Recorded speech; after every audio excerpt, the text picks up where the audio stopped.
Okay, folks, here we go. I did a video on 9/11 for you guys. I did a 2-hour video. The Lord let me put things together in a way that I was stunned. He brought me back to remembrance of some videos I did in 2013 and 2016. That with the knowledge and the information that He's given me now was so profound that when I was finished with the video, I sat there in almost complete disbelief at what the Lord had let me understand. So what I did was I hit the button to save the video, and my program literally freaked out. Never seen it happen before. I almost felt like my computer is being monitored.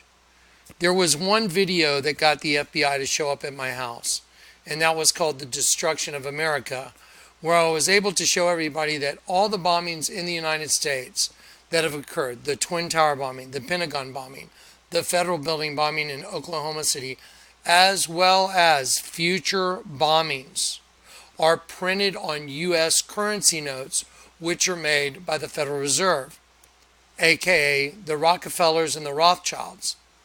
Now, what I'm going to show you tonight is so profound, it's so over the top, it's so mind-blowing. You will understand Satan's long-term plan from the beginning of the world all the way to the end. Remember, the Lord let me show you and solve for you that the system is a twin system, and it started this cannibalistic Cain and Abel cannibalistic system, and it started from the beginning. Genesis 1, Elohim said, let us create man, Adam, in our vain show, representative figure, especially an idol. That's Genesis 1, verse 26. Then in verse 27, so he did create them, male and female created he him, male and female created he them. Genesis 2, and the Lord God formed Adam from the dust, formed as a potter from the dust, clay, formed as a potter forms clay, and breathed into him the breath of life, and man became a living soul. Genesis 3, well, then he put Adam to sleep, took Eve from his side, and then in Genesis 3, the serpent beguiled Eve, and then Eve became impregnated with the seed of the serpent, as well as the seed of Adam. Genesis 4, the production of heteropaternal superfecundation twins, Cain and Abel, Cainable. The system was cannibalistic from the beginning. You had Cain and Abel as a set of twins. And here we are at the end of the world, and we have this building or buildings called the Twin Towers. And oddly enough, you will never understand the significance of the bombings of the Twin Towers without understanding that we are in a cannibalistic system. It's a twin, it's a binary system. Again, it's cannibalistic. You'll never understand the bombing of the Twin Towers without knowing the angel of the bottomless pit is Revelation 9:11. You will never understand the profundity, how profound this all is, unless you know that the first temple in Jerusalem was destroyed by Nebuchadnezzar on the 9th of Av. Now, there's two calendars for the Hebrews. They have their religious calendar, and they also have what's called the civil calendar. The 9th of Av on the civil calendar is the 9th day of the 11th month. The 9th of Av would be 9/11. The second temple, the one Jesus talked about in Matthew 24, was also destroyed by Titus, the Roman emperor, on the 9th of Av. Again, 9/11. The Twin Towers, representing the twin system all the way back from Genesis 4, Cain and Abel. The Twin Towers, which were a representative all the way back there, all the way to this time we're living in now, they were destroyed to represent the destruction of the temple as mentioned by Jesus in Matthew 24. I'm going to show you every bit of it. I'm going to show you the players and how it was accomplished. I'm going to show you how the Rothschilds served eminent domain on all the property owners that owned the land where the Twin Towers were bought in order to build them. So when they burned directly under the Arch of Washington, which is modeled after the Arch of Titus, which is a commemorative arch that was built to commemorate Titus taking over Judea and burning the second temple. And that arch that's called the Arch of Titus was built as an apotheosis, man becoming God. That's what the word apotheosis means. Now, we know that in Genesis 3, verse 22, there's a very special club from Yale called the Skull and Bones Club. And their number is 322. And the reason it's 322 is because they're using a verse from the Bible. Man has become as one of us. One of what? To know good and evil. But as one of what? A God. The Lord God said in Genesis 3, man has become as one of us to know good and evil. He has become a God. Now, I'm going to show you from the beginning of the world all the way to the current time we're in, the significance of 9/11 and the bombing of the Twin Towers and the replacement of the Twin Towers with the One World Freedom Center that Barack Obama signed, an 11,000-pound beam. We remember, we rebuild, we come back stronger, representing the race that came back after the flood, and that they've got their host body. Man has become a God. They don't need the sheep anymore. They can take a human and clone it, and they can meld it with machines now. There's actually a chip now that you can put in your brain that will hook you up to the internet. Think I'm joking? Yeah. Okay, so I hope you caught all that. So what I'm going to do is I've got my desktop set up. I'm going to go through my desktop and I'm going to start producing the evidence I just talked about. I'm going to use some videos from 2013 and 2016. Now, please bear with me because I think it's important, even though I can regurgitate the same information, I think it's really important that you see the way it was delivered back then, because when I realized what I was looking at, I literally broke down into tears doing the video because I realized just what freaking monsters we're dealing with. And we are.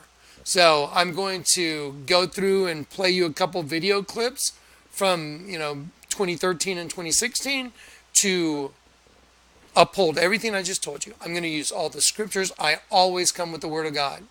That is my trademark. I come with the Word of God and the meaning of the Word of God. I'm going to peel off one of these shirts. Oh, on this shirt that I'm wearing underneath this, let's see, somewhere on here is a logo. There it is. Let's see. You see that logo? That's like yin yang sort of, but it's a double stinger. That is their system. And you're going to see how even the logo on my shirt is part of the Twin Tower property that was purchased by the Rockefellers through the Rockefellers influence in city government in New York during that time. So, we're at the end of the world. Now you'll understand why the world is going to burn. You'll understand the reason for the destruction of the world, which is nice to know. It's it's like what, if you didn't know the reason it was going to burn, it would be a little more, that pill would be a little harder to swallow. But now you're going to know why. Because man has become a God. Now, I'm going to show you, right now we're going to go to Genesis 11. And I'm going to show you in Genesis 11 where the Lord God has to confound the people because they had achieved the same thing. They had become one. Why do you think the Twin Towers was replaced with the One World Freedom Tower? Again, you could not resolve this whole understanding without everything I previously mentioned, as well as a working knowledge of biology. Every parent, each parent in a relationship of a newborn baby produces 23 of the chromosomes come from each parent. And then the 23 from the mother, the 23 from the father, those turn into 46, and that's the new baby. He has 46 chromosomes. That's why George Bush read Psalm 23 at the Twin Tower Memorial, and then Barack Obama stood there and read Psalm 46 when the Twin Towers had been turned into the One World Freedom Tower. Barack Obama read Psalm 46, which was a representation of the apotheosis, man becoming a god. They've got their new host body, they can clone humans, and they can meld them with machines. So that consciousness no longer needs the sheep in the system anymore. They can do everything they want, and they don't need us anymore. That's why you will either swear allegiance to the system of the Antichrist and the beast system, or you will be killed and not allowed to participate, because it's literally their system. Okay, so let's get busy. We got a lot of stuff to look at. Yeah, I think I'm gonna peel off this other shirt.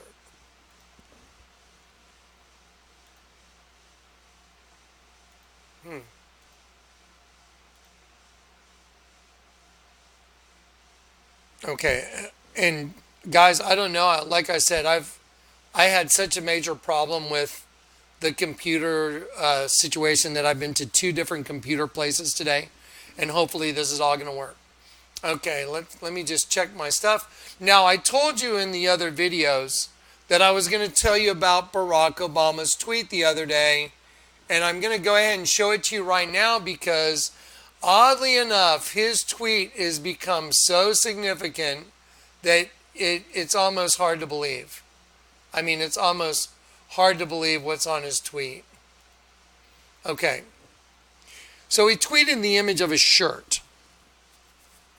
By the way, the company that makes the shirt is like Obey, the company that makes the clothing line from the guy that did the Barack Obama presidential slogan where it said, Barack Obama for president, change, where it shows the sun rising over the stripes of the American flag, which is the sun rising from the place of its setting, which is in the Quran, the coming of the Mahdi will be preceded by the sun rising from the place of its setting. That's why the Obama presidential logo or campaign poster shows the letter O rising over the stripes of the American flag to fulfill the coming of the Mahdi prophecy from the Quran. Now, here's Obama's tweet. It says, the end of an error, E-R-R-O-R, not era, error, and it's like they're alluding to the new presidential election, okay? So let me just get this and see it, end of an error. It's got 30 stars. Let's just count them so you know I'm telling you the truth. Ready? Right under the 0. See that star? So we'll go. By the way, it's upside down right there. Right there. It becomes full goat. So as you make the circle all the way around, here it's right side up, here it's upside down. So watch this. 1, 2, 3, 4, 5, 6, 7, 8, 9, 10, 11, 12, 13, 14, 15, 16, 17, 18, 19, 20, 21, 22, 23, 24, 25, 26, 27, 28, 29, 30. And there's the upside down Mindy's goat. The end of an era, because they know that the end is coming. Now, remember, the way they communicate is that will be a Strong's Concordance number to convey the message that they're trying to convey. And then I'll show you what the error is. Let's see. Spelled that wrong.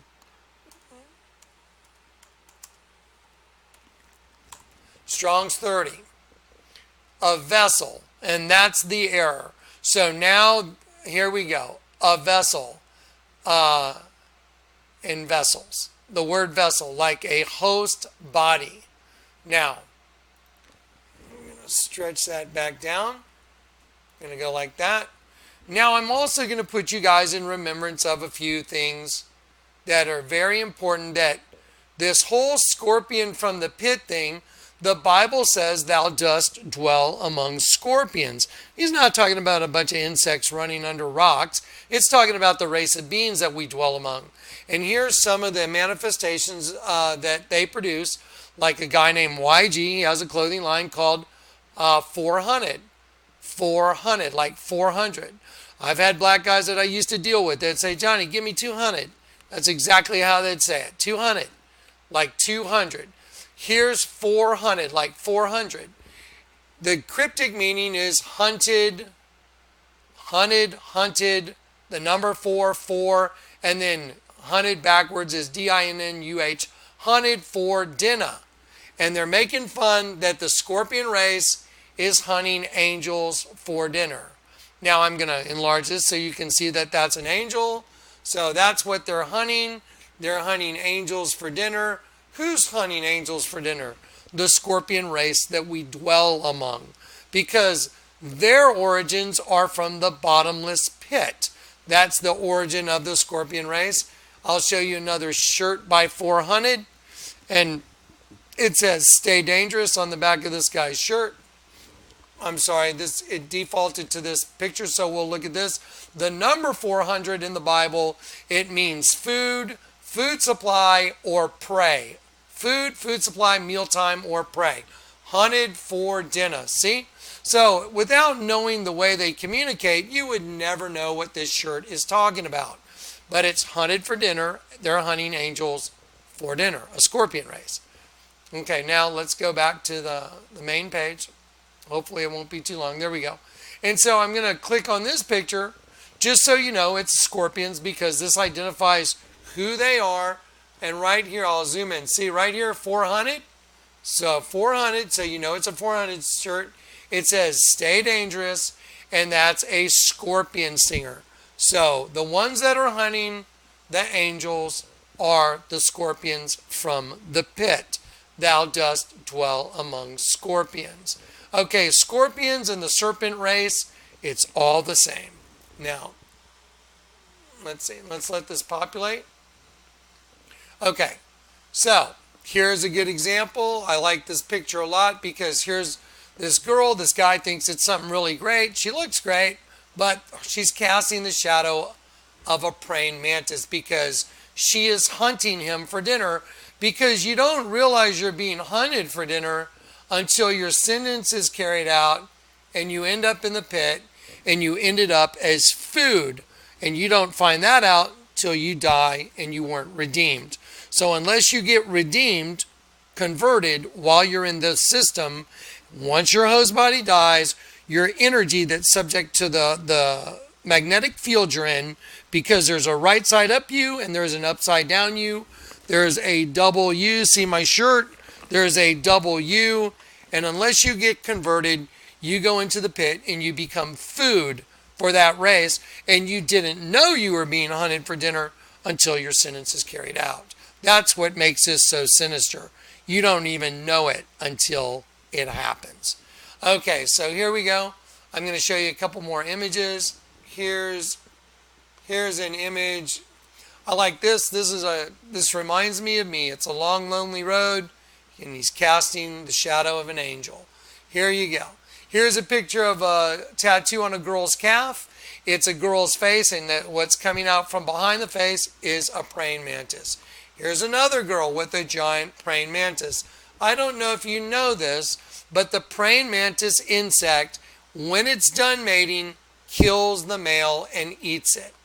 So now I'm going to show you just some very simple pictures, a couple pictures, and then we're going to get into the scriptures. And everything I told you at the beginning of this video, I'm going to prove it out using the scriptures and using all the supernatural data the Lord God gave me. And guys, it is literally going to blow your mind. It's mind-boggling. Okay, so I want you to look at this picture of this sheep right now. I want you to look at the nose section. See the snoot? We'll call it the snoot. It starts up here, and it's kind of an elongated type oval, the black area right here. I want you to look right over here. You see the elongated part? Because that's a sheep's face. This whole thing is really the face of a sheep, and you have right in this middle part right here an insect that's hatching. I'm going to take this insect and I'm going to put it right there, because that's what this image really is. So I'm going to put this right here. I want you to just consider what you're looking at for just a moment. You have an insect, a praying mantis, hatching out of the face of a sheep. Now I'm going to take this actual image that's the tattoo. There's the eye of the sheep, there's the eye, there's the ear, there's the tongue sticking out, and there's the insect hatching. So now I'll scrunch it down a little bit. I'll simply slide the sheep over, and there you go. That's exactly what's going on. This is the system you're born into, and that's why they honor their own, like Octavia Butler, who wrote a book called Blood Child. She was one of the Google Doodles one day, and they always honor their own. So she was the Google Doodle, and it says Octavia Butler won two of the most prestigious prizes in science fiction. Two of those awards were for the short story called Blood Child, in which human refugees are imprisoned on an alien planet by insect-like creatures that protect them while using them as hosts to breed their young. So that is a very good representation of the reality of what's going on. The only difference is angels were carried away captive into a system where they are in host bodies alongside a demon. They cohabitate a host body with a demon, and because that host body is inherently evil, the holiness that was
they could not accomplish.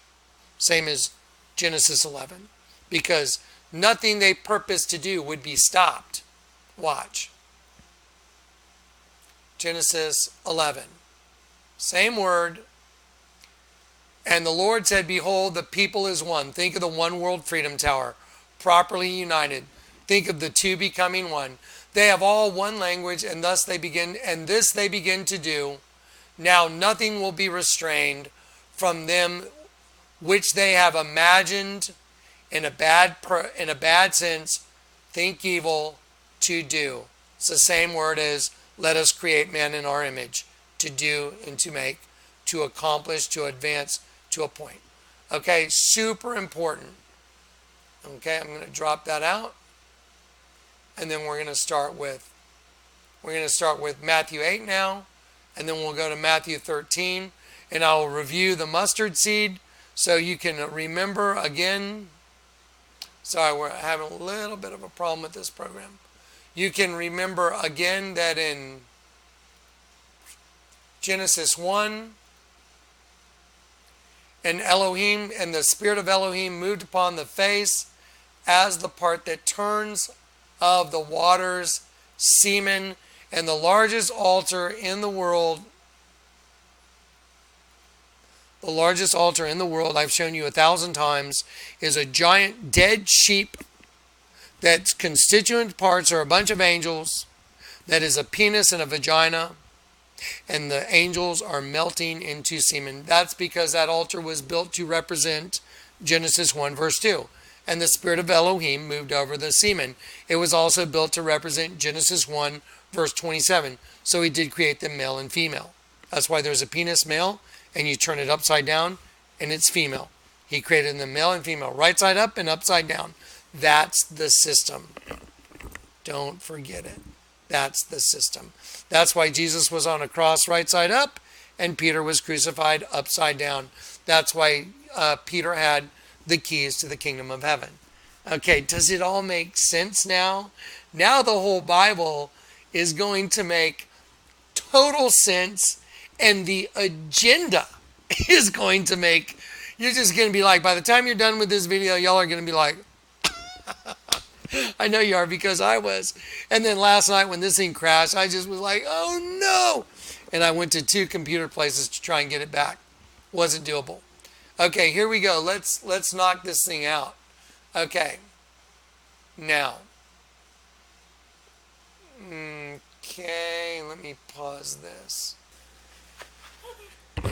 That's not what I meant to do. Hang on one sec. Okay, so now before I do Matthew 8 and Matthew 13, I want to again remind you, the sting of death was what? The host body system, sex, the forbidden fruit. Do y'all remember the Progressive commercial where the van pulls up in front of the arch and a bunch of people in white suits get out and they go out to all the different houses like the changing of the guard? We're going to watch it in just a sec. Y'all remember that?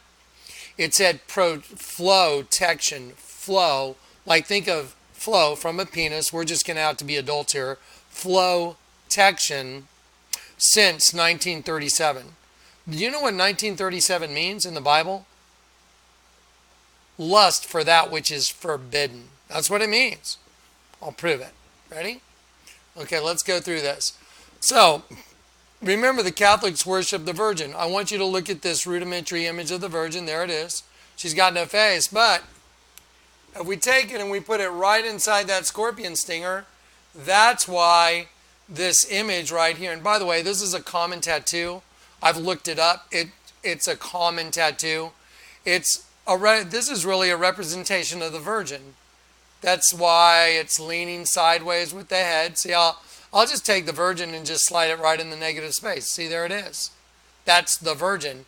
But it's a scorpion stinger because that's the sting of death.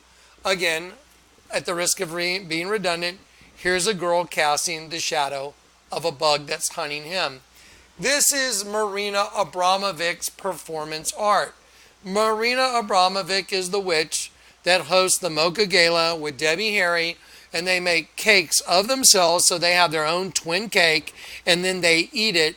They cut out the heart of their own cake, and then they pass it out to the guests, and they eat a cake of their own likeness, because that's exactly what's going on in the system. So here a guy is having sex with what he thinks is a girl, and it's really the sting of death. There it is. Okay, I wanted you to see that before we do the Matthew and we break down Matthew. Okay, so we're going to go to Matthew 8. I'm going to show you one of the most profound things ever. Okay, here we go. Y'all remember a clothing line called Lurking Class? Do y'all know what the word lurk means? To lurking. This is from the clothing line Lurking Class, and that is nothing less than a vagina with an insect coming out of a dimension. I'll shrink it down. They put 1, 2, 3, 4 drops on each side. It represents fruit, because that's where the fruit of the knowledge of the tree of good and evil, that's where the fruit comes from. And it's a skeleton representing death coming out of the dimension. And look, it's a male, because that's what they're hunting. And if you look at the very bottom of it, it's got an 8-pointed star, which is Lucifer. So that is Lurking Class clothing. I'm showing you this because you're about to see a direct tie-in to the scriptures. So, Jesus, when he saw a great multitude about him, he gave a commandment to depart unto the other side. You know what the other side is? You know, for our purposes, like where that Lurking Class thing's coming from. You know where that's coming from, right? Where is this thing coming from? The Sitra Achra, the other side. It's the dimension in which the scorpions, the bottomless pit, opens and escapes through this. This is the doorway of escape. Now, ready? So, and a certain scribe came and said unto him, Master, I will follow thee whither thou goest. And Jesus said unto him, the foxes have holes. The foxes have holes. I just want to show you that, to put an image in your mind. The foxes have holes, and the birds of the air have nests. Birds of the air. Those would be the angels. Watch. So we'll go to Matthew 8:20, and Jesus said unto him, foxes, it means a cunning person, have holes, a burrow or a lurking place. Let me give you another. Remember Lurking Class, a burrow or a lurking place. Foxes have holes. And birds of the air. Birds means a flying animal, or from the root word means to fly. Birds of the air. The word air is not just air, it's G3772, Oranos, which means the abode of God, heaven as the abode of God, specifically the gospel, Christianity, heaven. So birds of the air, those things that fly from heaven, have nests. And the word nest means an encamping. And then it means to camp down, from the root of the word, to tent, because we are in earthly tents. It means to reside as God did in the tabernacle of old. And it means the human body as the abode of the Spirit. So birds of the air, that would reference angels from heaven, have human bodies as the abode of the Spirit, as a hut or temporary residence. Now let's go to Matthew 13 and prove it out. Ready? Here we go. So the kingdom of heaven. Jesus is talking about the kingdom of heaven now. I don't know how many of you guys know your parables very well, but I spent a lot of time reading my Bible early in the morning when I was seeking the Lord, when I was called. And in the morning I would read through the parables, and the Lord would give me understanding and give me imagery that matched the parables. The wheat and the weeds. I have people drawing pictures of me with a dead sheep on my head and a goat on the back of my head. One's right side up, one's upside down. See, I had an advantage in understanding this because I was being actively hunted, but I was awake and I could see the hunters. That's why when I said, why did you put a dead sheep on my face? Alex went from, yeah, John, to, do you know who you're speaking with? He went from Alex to taken over from the angel of the bottomless pit. And we had a little discussion in Starbucks. It's on YouTube. So, here is a parable that Jesus put forth unto them, saying, the kingdom of heaven is like. Okay, that's so important right there, guys. I mean, look at it. The kingdom of heaven. Okay, let's look at the word kingdom. The word kingdom means a realm, literally or figuratively a kingdom of heaven. See the word 3772? See it? See it says heaven 3772? Let's go back to Matthew 8. The Matthew 8. Birds of the air. Birds of the air. 3772. The word air is Oranos. Look at the color I highlighted, 3772. Back to Matthew 13. The kingdom of heaven, the kingdom of heaven, the kingdom of Oranos, 3772. The idea of elevation, heaven is the abode of God, specifically the gospel Christianity heaven. So the kingdom of heaven is like to a man, like a grain of a mustard seed. Oh, to hurt. That is to sting. To hurt. That is to sting. Where did my pictures go? I'll use these. Remember? The scorpion thing? To hurt. That is to sting. There you go. To sting, to hurt, to sting. The kingdom of heaven, Uranus, is like a grain of a mustard seed. To hurt, that is sting, like a scorpion. And a man took and sowed, it means to scatter seed, literally or figuratively. He sowed his field, which is indeed the least of all seeds. Read it for yourself. Sperma, something sown, that is seed, including male spring. Including male sperm, offspring. Do you know what you're looking at here? Do you understand that we are proving out the sperm connection as being what is running this entire system, that's running it from the Sitra Achra, the other side, controlling God's angels that are caught in the host body system and the sting of death. And the kingdom of heaven, when you understand these parables, is so obvious and so easy to understand, but you have to understand the truth before you can understand any of this. And the only way the Lord let me understand that was to turn everything upside down.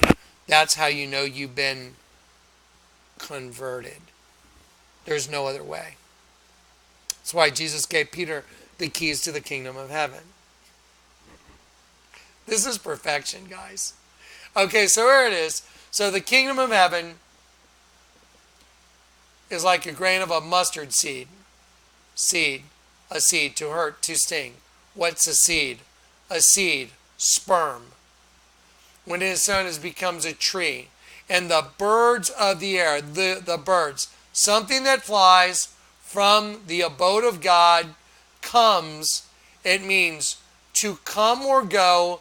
It's interesting, it's eluthomai, from the root eluthomai. It means to accompany, to come and to enter, and lodge in the branches. Look at the word lodge. To camp down, to tent or encamp, to reside as God did in the tabernacle of old, to occupy as a mansion. In my Father's house there are many mansions. If it were not so, I would tell thee. I go to prepare a place for thee.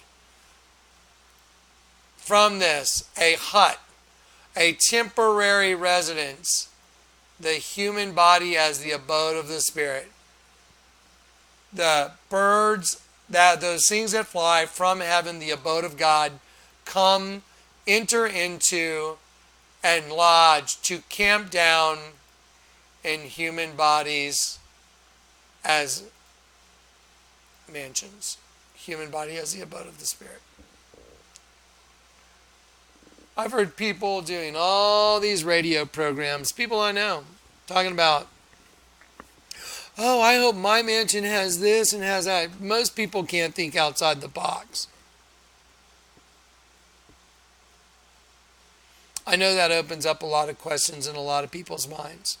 I've been through some thought processes that none of you can even imagine.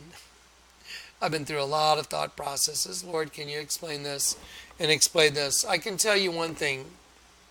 When you've been quickened in your host body, you know it. There's no question about it. You know and you can see the truth. You know you've been converted, and you know that you're an eternal being and you never die. And you no longer have any fear whatsoever of death. That was the host body, because the host body dies.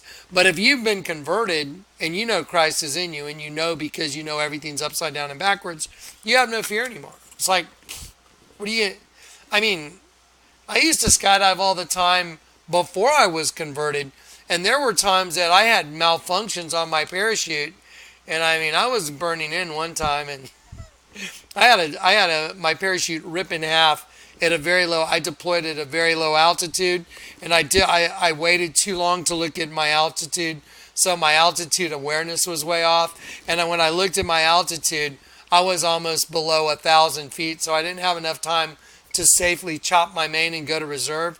But I looked at my altimeter and I was like, oh no! And I went boom, boom. I chopped and went to reserve, and I didn't feel the opening shock from my reserve parachute, and I was like, oh shit, my reserve failed. So I had this moment of realization where I'm like, oh wow, my reserve parachute just failed, which gave me about 6 seconds to hit the ground. But when you're not going terminal velocity, you probably have about 10. So anyway, when I chopped my main canopy and I went to reserve, and I didn't feel anything from my reserve opening, I felt no opening shock.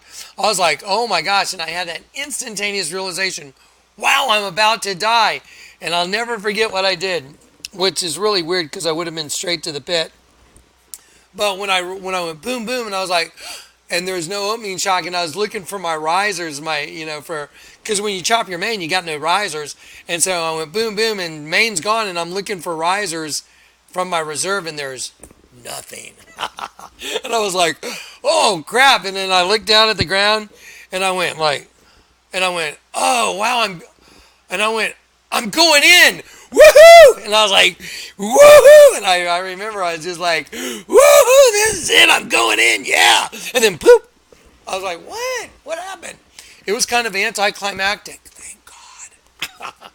Because the next thing would have been, I would have been trapped in their dimension, the other side, and they got me in there, and it would have been eternal torture and eternal suffering. Yep. So, thank God I didn't die on that one, eh? So thank God the Lord had other plans for me. Because even though I was kind of, like, woohoo, yeah, this is it. I had a really good attitude, though. I was like, good attitude. You're about to die, and you're like, yeah, woohoo. Glad it didn't happen. All right, back to what we're doing. So now we know that the angels, the birds of the air, come and nest in the limbs or in the branches thereof. Let me go back to Esword. Okay, so now we know that the human host body is a host. Let me see if I can get this thing to calm down.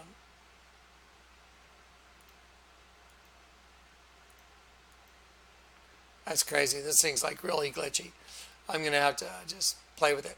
Okay, the human host body it's just like it says, it's a host. And it houses an angel and a demon. That's why the word spirit is superhuman angel demon. Now everything makes total sense. And that's why one's right side up, one's upside down, just like twins, Cain and Abel, cannibalistic. And because the demon's in there, the angel's doing all kinds of crap he wouldn't normally do. And then he's trapped in there and he can't get out. And the harder he pulls, the worse it gets. That's why there's a band called Slipknot, because they knew it. That's why there's that tattoo that's the human heart. And the whole thing turns into a sheep. It's got an angel trying to get out and a demon. Remember that tattoo? We'll see it here in a minute. All right. Now, let's go here. Now, this is the Progressive Insurance commercial, and I want to show you where it starts. It starts in front of an archway, and the reason is it represents the Arch of Baal. And I'm going to show that to you a little further in this video, but watch. So here it is. They all get out. They're all going change into the guard, but we'll stop it right there. See, protected by flow, that's a representation of scorpion semen. And see, the female mother goddess, this is the female energy that's trying to take over. So there it is. You see the stinger? That's a scorpion stinger. Let me prove that out for you. Okay, so watch this. So I'm going to take this scorpion right here, and I'm just going to enlarge him a little bit. I'm going to grab Flow from the Progressive commercial, and I'm going to put, there it is. It's a scorpion stinger. Watch this. I'll do it a little better right here. I'll go like this, and I'll move. Let's see. I'll have to do this. That one. There we go. Ready? There it is. You see, so they very cleverly put a scorpion stinger to make the head of Flow, which represents the flow of semen from the scorpion race, from the pit. That's that other spirit inside the host body system. See, protected by Flow. And so Flow's head turns into a scorpion stinger with venom coming out representing the semen from that other race. There it is. Now watch. Now, we're going to go to 1 Peter. Now, Jesus is a stone of stumbling and a rock of offense. The word offense means bent sapling snare, which is a trap that turns you upside down. Because, see, watch. We are a snare to them, and they are a snare to us. Let's see if I can get this thing to... So, you see my shirt? We are a snare, we are a sting to them, and they are a sting to us. Now, and I'm going to show you that in the scriptures. Watch. Okay. So, Jesus is a stone of stumbling and a rock of offense to them which stumble at the word. See, those people like the false prophet hunters that think they know the word, they don't know nothing. They know less than nothing because they think they know the word. So that means they're already pre-indoctrinated, or they have a belief system that is delusional, because even when they're faced with evidence to prove them contrary, they still hold on to their own idiosyncratic, erroneous belief. Even though I can show them the Vatican's a big snake, largest altar in the world's a dead sheep, all the constituent parts, no, they still won't believe it. Okay, so Jesus is a stone of stumbling and a rock of offense to them which stumble at the word, being disobedient, whereunto also they were appointed. So those people that don't come to the truth, they were appointed to their situation. But you are a chosen generation, a royal priesthood, a holy nation, a peculiar people that puts on wolf hats sometimes and fangs, that should show forth the praises of him who has called you out of the darkness into his marvelous light. Right now, I'd like to show you just a quick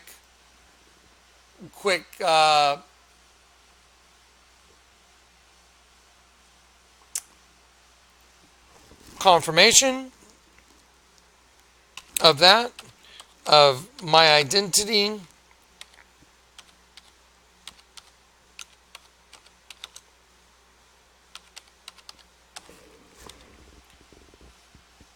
Okay, vampire marketing.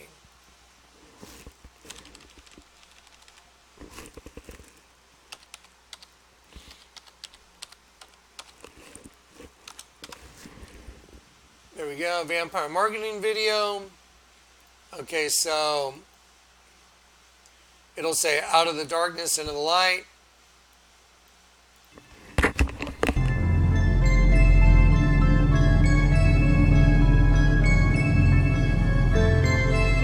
Out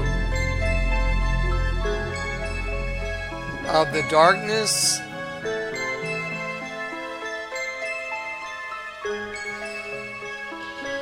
and go from upside down to right side up. Did you catch it? Out of the darkness into the light. Going from upside down to right side up. There you go. Okay, so that's just probably a huge coincidence, folks. Whatever. Okay, here we go.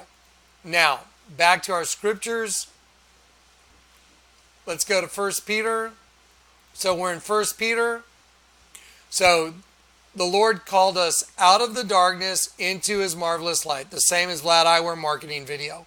Which in past times we were not a people, but now we're the people of God which have obtained mercy, which had not obtained mercy, but now we have obtained mercy. Dearly beloved, I beseech you as strangers and pilgrims, abstain from fleshly lusts. Okay, y'all remember what flow was? Flotection since 1937, right? It says it right there. Flotection since 1937. Let's go to 1 Peter 2. Ready? 1 Peter chapter 2, down here. So Jesus is a stone of stumbling. And by the way, the word stone is lithos. You're going to see that again.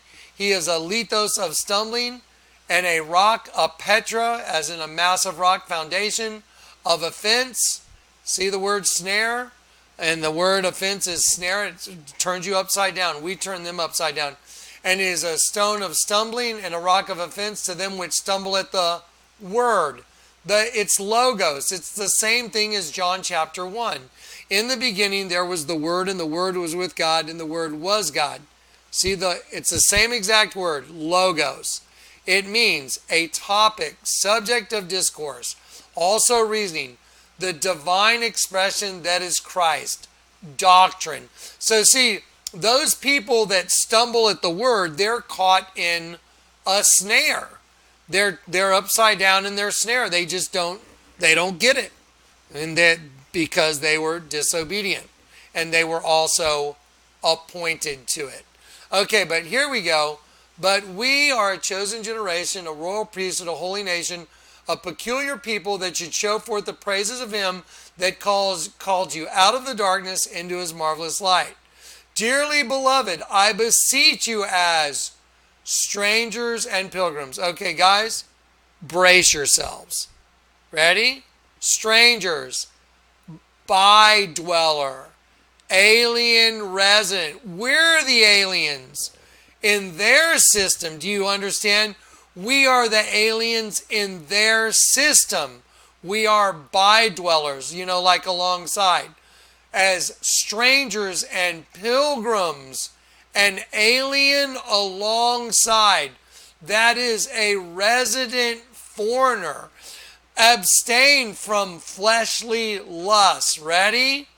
A longing, especially for that which is forbidden. Desire, lust. From 1937, to set your heart upon, to long for, to covet, and to lust after, which is exactly flotection. So see, when they did their little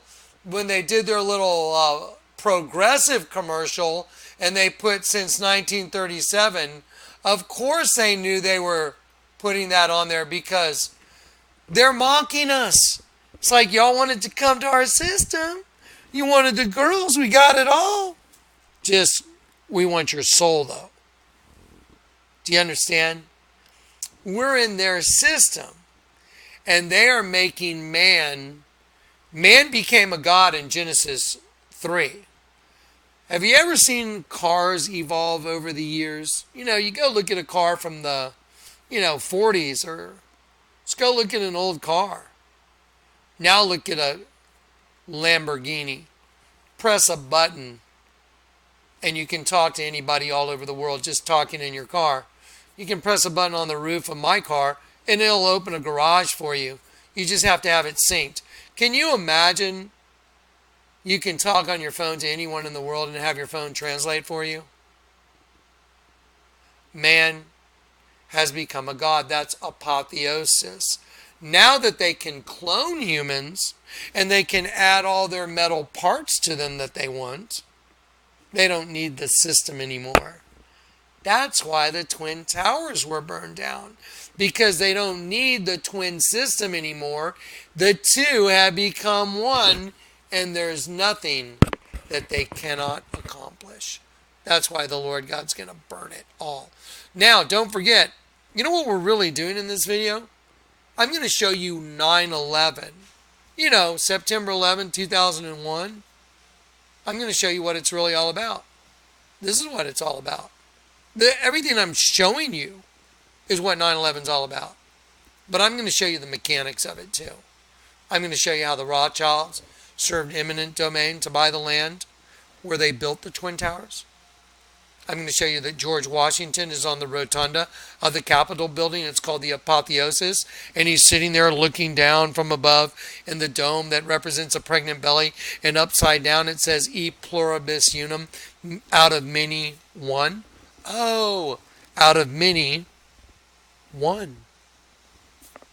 One mind. They'll be of one mind and give their power to the dragon, to the beast. No, the dragon gives the beast its power. So they'll be of one mind. We're there. This is it, guys. We're there. It's so amazing. Okay, so here we go. So there's no doubt about that right there. So there it is.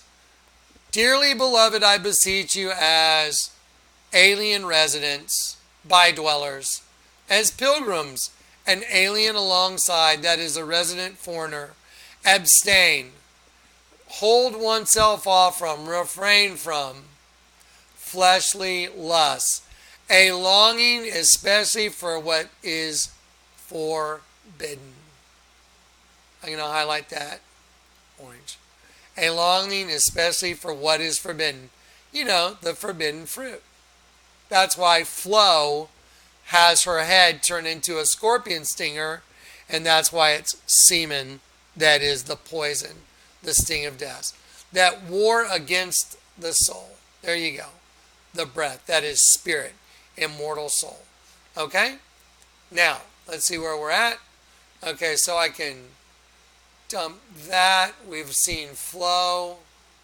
We've seen Matthew 13. The parable of the mustard seed, to sting, and seed is sperm. Matthew 8, the birds of the air. Foxes have holes. Cunning persons have lurking places to lurk, like lurking class, which is the host body, and the way they got out was through the female reproductive system was the exit point. And the birds of the air, representing angels, have nests, host bodies. Now I'd like to show you a statue of 9/11, and let me show you what it all is. You see the Virgin right here? 1, 2, 3. Do you see the dragon right here? Do you see her holding the Twin Towers? Do you see the spirit of the dragon? Look, follow the line. See this? This is all the dragon. This is a dragon, folks. So we know that the dragon is the serpent, is Satan, is the devil, right? And he's coming out, and the fire that's coming out of the burning of the Twin Towers is simply the spirit of the dragon that's resurrecting, coming up out of it. See it? There you go. That's a dragon. Pretty good one, too. Check it out. See it? So, 9:11. Right there. Okay, so now I'm going to drop out Matthew 8, Matthew 13. I'm going to let you just soak that up for a second. Look at what you're looking at. I mean, just take a moment and think about what you're actually looking at. Do you realize what you're looking at? Who in the world could even understand this? Who would even know to think that those flames and smoke is the dragon? Because the dragon's going to take stage front and center here in the end of the world. Y'all know the book of Revelation, right? Oh, it's coming. Here it is. So there it is. That's a pretty good dragon. But see, the spirit of the dragon is coming out because of the twin system. And that's just like the Tower of Babel. Now they put the One World Freedom Tower in its place, which represents the new host body, man becoming a god. Okay, now, God, there's obviously, the insect largest altar in the world. Not only is it a dead sheep, but it's the mouth of a bug. So this bug right here is harvesting the semen because the angel of the bottomless pit, Abaddon, Apollyon, they had a king over them, the angel of the bottomless pit. Who's the angel of the bottomless pit? Satan, Apollyon, same thing. And there it is. That's how he's getting his energy, because it's coming out of the penises of angels that are trapped in host bodies, creating more of them. And then every angel that was sentenced to this system ends up in a host body. That's why Jesus said, "Have I not said, ye are gods, but ye shall die like men." See, we're gods, angels, but we're going to die like men. That's what this whole altar is. Now, here's a camouflage company called KUIU. K is the 11th letter of the alphabet. I is the 9th. 9/11, and there's a double U. There's an insect superimposed over the skull of a sheep. It is no different than the largest altar in the world. KUIU happens to be premier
2013 and 2016. I'm going to play them and let you guys watch them on top of everything I just showed you right now.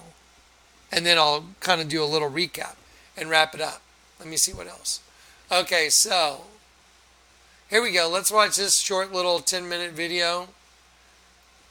And this was done in August 10th of 2014.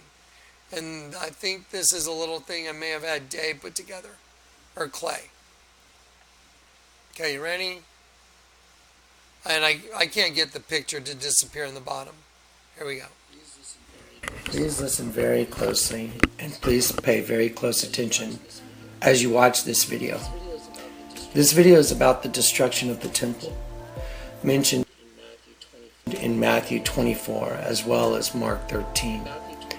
In Matthew 24, it talks about the abomination that causes desolation standing in the holy place.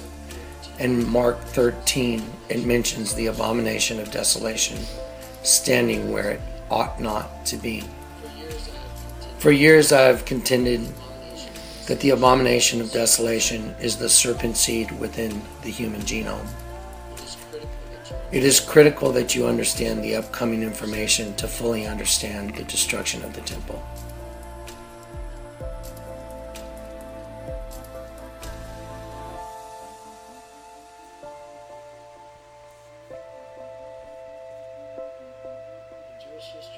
In Jewish history, there is a period that is called the 3 weeks, which is a mourning period in which the Jews mourn the destruction of the temple. They mourn the destruction of the first and the second temple in Jerusalem, and it reaches its climax and concludes on the 9th of Av. If you look in Google and you do a search on the month of Av in Jewish history, it simply shows Av is the 11th month. Of the civil year, not the ecclesiastical. Dates are written differently in different countries. The 9th of Av would be written with the day first and the month coming after the day. So the 9th of Av would be considered 9. Isn't that amazing? 11. This brings us to a very interesting point.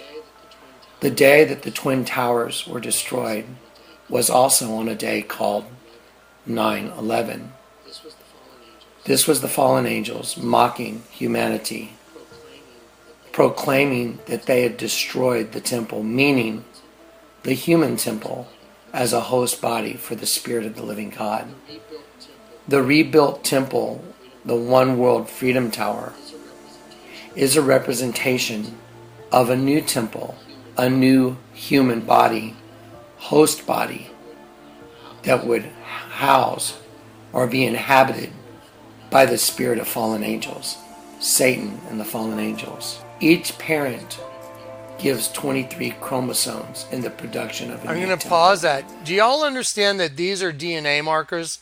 That the Twin Towers, I mean, they literally look, they are giant buildings that are identical to DNA markers. I used to work in the electron microscopy. I didn't work there. I had a friend that worked in the electron microscopy center at Texas A&M University.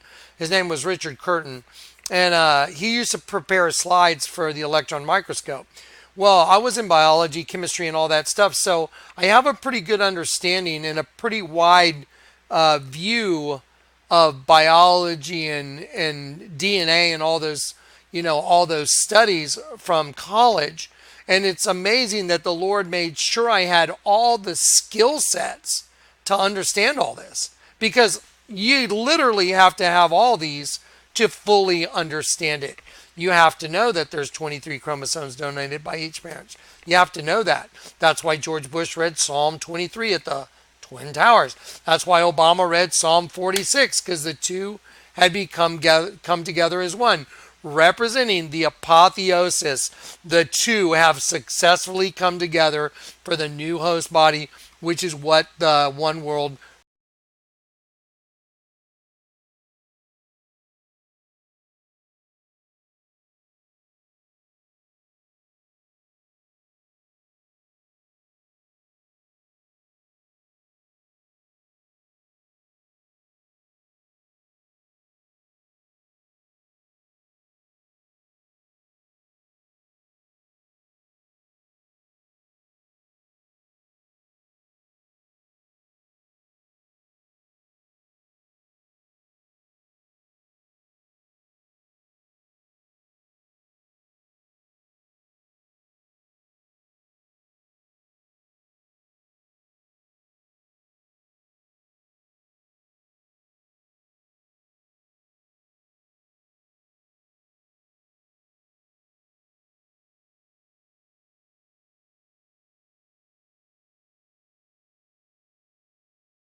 those that wink their eye at you, they're closing one eye, representing the angel of the bottomless pit who they serve.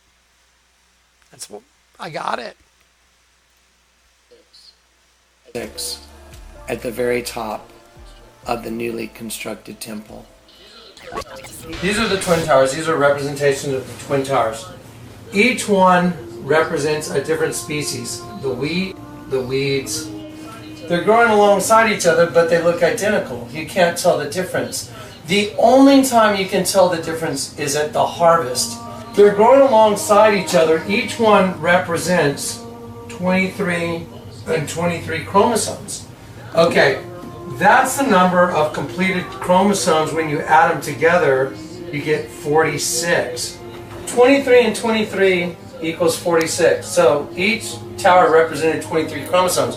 When they bombed these, President Bush read Psalm 23. Wow, what are the odds?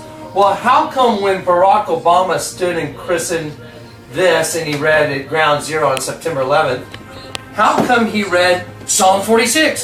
Psalm 46, it took 46 years to build the temple. Oh, 46 chromosomes in human DNA. Oh, so the fallen angels are saying they've rebuilt the temple, but it's a fallen angel temple over a human. Now, I know there's a lot of people that think there's going to be a rebuilt temple in Jerusalem. Well, there was a lot of Pharisees that thought Jesus meant destroy this temple and in 3 days I'll raise it up. He wasn't talking about a building. The Jew said it took 46 years to build the temple. And Jesus said, you've heard what I said, but you haven't understood it. He was talking about his body being the temple. I'm going to pause right there so you can look at this. Watch. John 2:19 through 2:21, Jesus answered and said unto them, destroy this temple, and in 3 days I will raise it up. Then said the Jews, 46 years was this temple in building. Isn't that amazing that all these things are so perfect that, you know, the temple itself actually took 46 years, and that's the number of chromosomes in a completed human temple. Then the Jews said, 46 years was the temple in building, and wilt thou rear it up in 3 days? And he spoke of his temple, of his body. This is going to be so important in just a little while, guys. His body being the temple. Now, let's see what happened. These things got blown up, so they're blown up.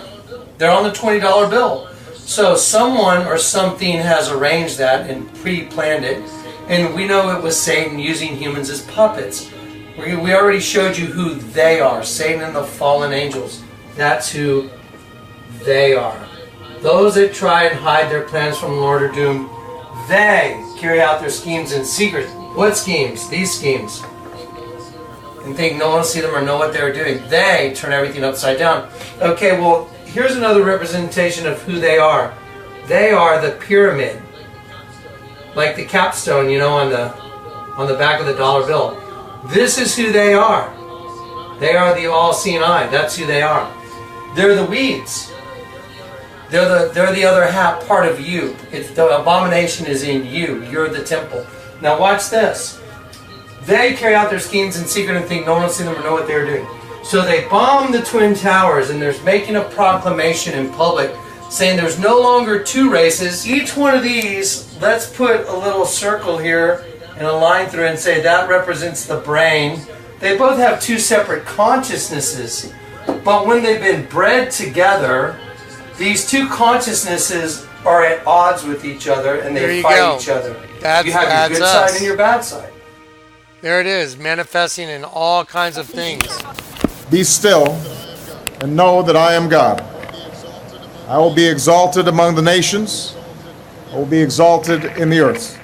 People that are looking for a new temple to be built in Jerusalem are looking for the wrong thing. They walked down in the pit. This is really interesting. They walked down at Ground Zero, and Hillary Clinton and the gang walked around this circle and made an eye. Look at that. That's just nuts. Built in Jerusalem are looking for the wrong thing. The temple has been rebuilt, but it's been rebuilt in the form of another race of beings on this planet that use our bodies as a host. The 9th of Av represents the destruction of the temple in Jewish history. 9/11 represents the 9th of Av. That is why the Twin Towers were destroyed on 9/11. That, as well as they had a king over them who is the angel of the bottomless pit, whose name in the Hebrew tongue is Abaddon, but in Greek tongue hath the name Apollyon. I want to show you this one time so everybody sees it with their own eyes. I'm not making this up. This is absolute perfection in data. Okay, so, and it was given to them that they should not kill them, but they should torment them 5 months. And their torment was a torment of a scorpion when it stingeth the man. See, from its sting. That's why you have all these images of girls that have scorpion stingers, and clothing companies stay dangerous scorpion stingers stinging men, because it's the race of beings from the pit. And they had tails like unto scorpions, and the stings were in their tails. And they had a king over them. Who had a king over them? Right here, Revelation 9. They had tails like unto scorpions. I'm going to change that color so it's more readable. They had tails like unto scorpions, and the stings were in their tails, and their power was to hurt men 5 months. And they, all these things we just talked about, the scorpions, they had a king over them, which is the angel of the bottomless pit, whose name is Abaddon. Look, Abaddon in Greek has the name Apollyon. Look at that. Satan. Satan. The name Satan is Apollyon. And Abaddon is just the Hebrew word. It means a destroying angel. It's H11 or G3. There you go. That is also the reason why the numbers 9/11 were used to create a number for emergency, because Satan and the fallen angels created it. Remember that the book of Daniel says that the Antichrist will change the times and the law. Okay, guys, let me ask you a question. Just everybody watching all the nonsense that's going on. I think you need to look. Everybody watching all the nonsense that's going on in our government now. Do y'all know who is responsible for the Mueller probe? Then the White House. Golly, this thing is just glitching. Do y'all know who is responsible for the Mueller probe? Barack Obama. Do you know who's responsible for trying to take out Donald Trump? Barack Obama. Do you know who put this country at odds with itself? Barack Obama. He's the one that gave the orders to McCabe, Comey, Strzok, Page, Brennan, Clapper. Who do you think was running it? Obama. He's the guy. That's why Obama stood at the One World Freedom Tower and read Psalm 46, because he's the host body that the devil is inhabiting. And when he shows up next time, he said he's not going to be wearing a suit. He wasn't joking. Anyway, there you go. Now, here we go. Next. Okay, we'll take that. And then here is a 36-minute video. And I told you, you will never fully understand. You'll never fully understand. You'll never fully understand the bombing of the Twin Towers without understanding the Arch of Titus and the Arch of Washington. I'm sorry, I'm trying to stretch this thing out so we don't get, there we go. So we don't get other videos playing. There we go. So anyway, this is a video from 2016, and in this video, I had my aha moment when I was like, oh my gosh, the Washington Arch that was put in that was placed where it's at to show the Twin Towers burning underneath, because all the properties were served with eminent domain by the Rockefellers in order to put the Twin Towers directly under the arch, which represented the Arch of Titus, when Titus conquered Jerusalem and burned down the Second Temple on 9/11, 9th of Av, on the civil calendar. 9th of Av, 9/11. Now, I'm going to show you Matthew 24 right now. Before I let you watch this, I'm going to show you Matthew 24 because Jesus said that the temple would be destroyed, but he wasn't just talking about the building. He used the word things because he knew the time was coming where the human host body would be destroyed. There would not be one stone left upon another that was not thrown down, meaning the new host body would be built for fallen angels, and man would become a god, because the enemy, that was their purpose all the way from Genesis 1. Don't believe me? Let's do it. Ready? Okay, let's do it. Okay, Matthew 24. Where in Matthew 24 goes? You know what? We'll just do it in e-sort. There you go. Matthew 24.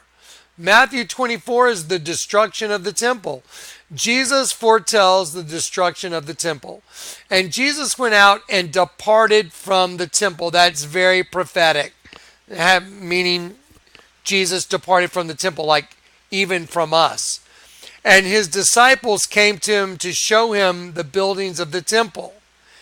See, the word temple, it means a sacred place, denotes sanctuary itself, shrine, temple. Okay, so Jesus went out and departed from the temple, and his disciples came to him to show him the buildings of the temple. See the word buildings? Architecture, structure, figuratively confirmation, building. And Jesus said unto him, see ye not all these things? He didn't call them buildings. He called them things. Verily I say unto you, there shall not be one stone left upon another that is not thrown down. Okay, thrown down to destroy. And it denotes opposition. And it means the preposition down. Now remember, all of us, inside of us, what do we have? A right side up you and an upside down you. Now watch this. Jesus said, see ye not all these things? Look right here. Him, they, these, this, those. They're personal pronouns. See it? X, him, those, this, they, these. From the root. And it means he, she, it, she, the same as, they, this man, this woman, the same man, same woman. So do you understand that Jesus said, do you see all these things? Because he knew the time was coming where they would destroy the host body and they would turn it into something else. The apotheosis, man becoming a god. Because now they can clone a human. They can clone a human, put a chip in your head, and you can hook up to the internet. Woohoo! In Japan right now, they have headbands that they can put on to play video games, and you think your next move. Imagine, everyone's going to get hooked up to a chip. It's all connected. Man melded with the machines. Iron mixed with miry clay. Miry clay human, iron machines. Man melded with machine. It's here. They have become gods. Started back in Genesis 3:22. There it is. So Jesus said, do you not see all these things? He, she, it, they, them, these, this man, this woman. Okay. Verily there shall not be one stone left upon another that shall not be thrown down. Let me go to 1 Peter because this talks about us. Watch this. We are all being built up. You also as living, it means to live, stones, same word, lithos, are being built up into a spiritual house, a dwelling, a holy priesthood to offer up spiritual sacrifices. Look at the word spiritual. It means humanly ethereal as opposed to gross or demoniacal, a spirit. Regenerated. So, a spiritual house, a holy priesthood to offer up spiritual sacrifices acceptable to God by Jesus Christ. See, we're living stones, you guys. It's so perfect. I mean, this is perfection. Absolute perfection. Okay, now I'm going to go back to, let's see. Okay, I'm going to go back to, let's see, the scriptures. Okay, here we go. I want to go to this one real quick.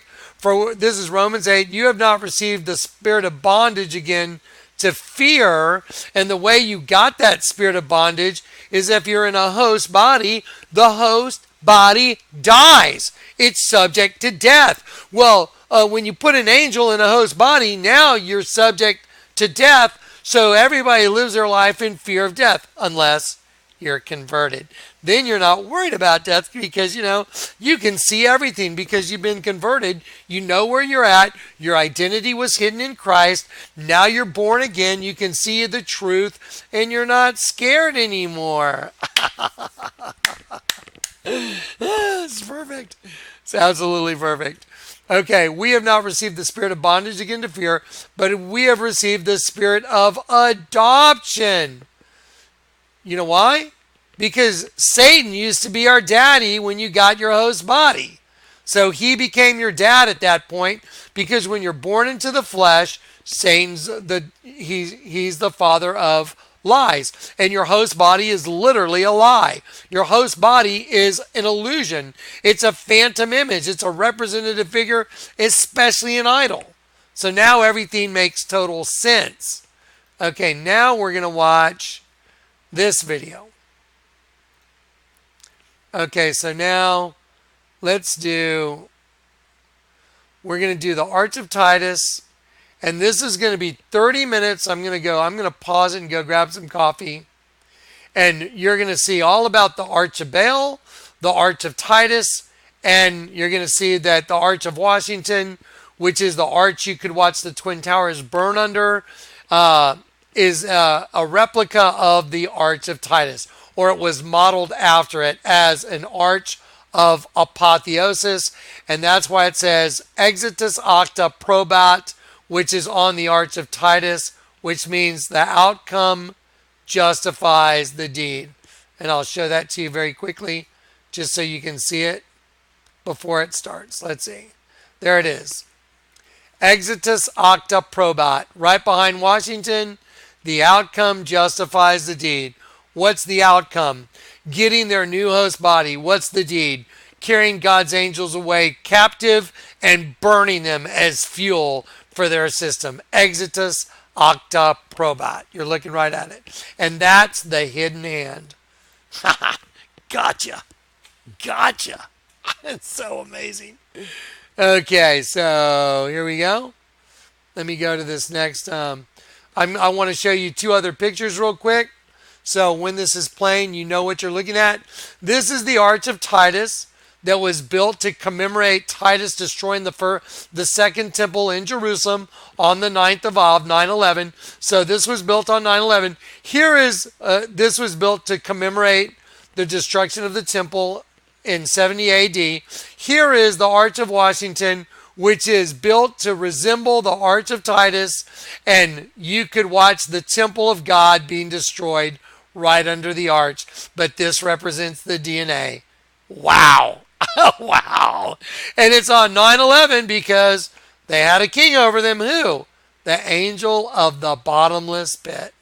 Now you know the depth of all this. Wow. Okay. I'm going to pause it, go heat up my coffee, and I'm coming back. I'm going to show you something real quick. I just got my coffee, but this was sent to me by a friend of mine. Look at this. Even the Nike, because Nike is the goddess of victory. This is one of their new t-shirts. Look, scorpions. That's scorpions from the pit. That clothing line Obey, they've come out with some new t-shirts with scorpions. It's all scorpions.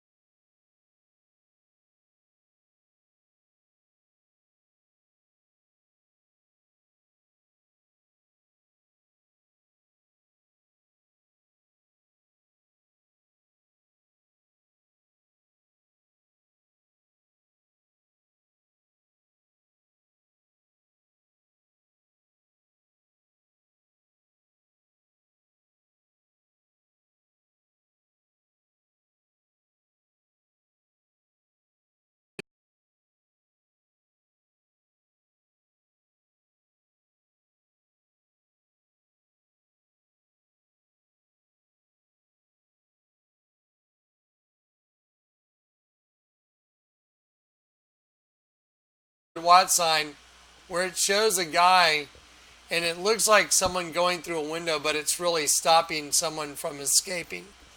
Anyway, these folders are solid gold. Just solid gold. I mean, just look at what you're looking at. Just look at what you're looking at. There's Lady Gaga, Scorpion. Marina Abramovic. There's performance art by this woman right here, by Marina Abramovic. I put angel wings on him just to make the point. You know, it's perfect. This data is perfection. Hunted for Dinner. This is, it's a mad world. It's the two V's intersecting, making a W, and the greatest treasure in the world, or this great, not in the world, but this great treasure is hidden right in the middle. Here's the tattoo on the guy's back I was talking about. Watch this. So the whole thing, let's do it in parts. Here's a male penis and testicles right there. Well, what makes up the male penis and testicles? Like a demon where you only see half his face wearing a hoodie because like his identity's concealed. What's the other part? It's an angel trapped, see, trying to get out. He can't. Look what's coming out of the tip of the penis. This part that joins this cross together, that's an isotoxal star. Isotoxal means edge transitive. That means the angel's becoming the demon. And then the whole thing is a human heart. I went around it all in red. There it is. Then you turn it upside down. The worm that never dies. See the eye and the mouth sucking up the energy from the entire system. There's the sheep's head. So the whole thing's a sheep. That's the eye of the sheep, ear of the sheep, other ear. So the whole thing's a sheep.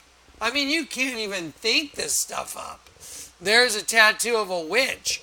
That's a scorpion stinger. It's a stinger with poison coming out. It's also a penis. Watch. There's the penis. It's a penis as well. And what's in the negative space? The nose of the witch. Look at it. The nose of the witch is a sheep. See the sheep? Oh my gosh, it's always the same. Eros and Psyche. Here an angel is kissing a woman. Don't do it. It's the sting of death. Neither shall you touch it. So you rotate it, it's a dead sheep. So the angel kissing a woman becomes a dead sheep. It becomes a bug stinging an angel, dragging an angel down a hallway. See the angel's foot? He's being stung and drug underground. I mean, you can't think this stuff up. Here is a music store that's in Grand Junction. The guitar neck is bent and the quarter note is a stinger. It's a scorpion stinger. I mean, you know, you can't think this up. There's the Virgin, scorpion. There's the World Cup soccer logo.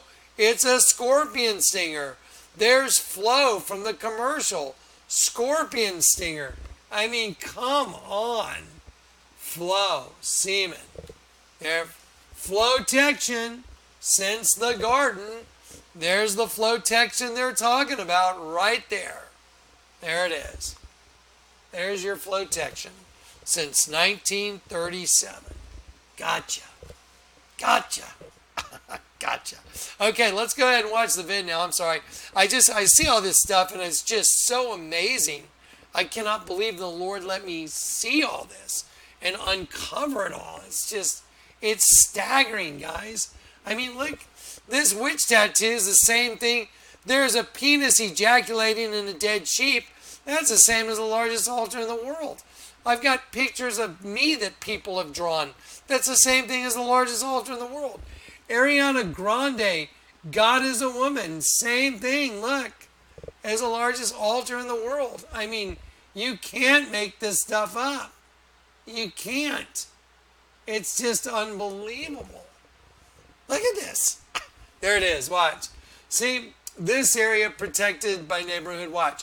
What's supposed to look like a guy going in a window is really, see, it's like a scorpion stinger. He's escaping, and they're like, don't let any escape. That's what that means. That's the meaning behind it.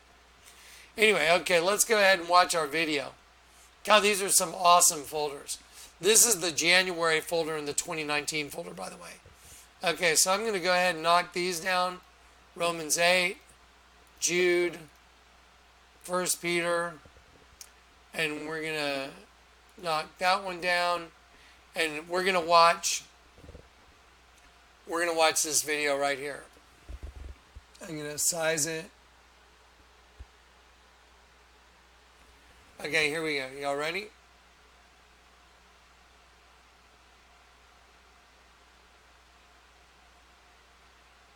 Sorry, you ready? Here we go. I want to show you the Arch of Titus real quick. This is the Arch of Titus right here. And I'm going to go ahead and I'm going to bring some of this stuff up. So, you know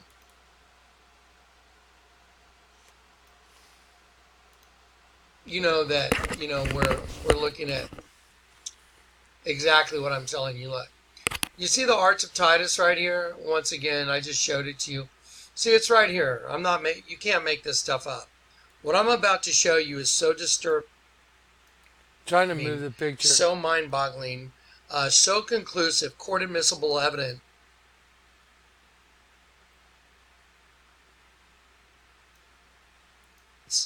That it's really, there could be a pitchfork party to go get the people that are responsible for this. I'm telling you, this is going to blow your mind. Get ready. So you're looking at the Arch of Titus right here, okay?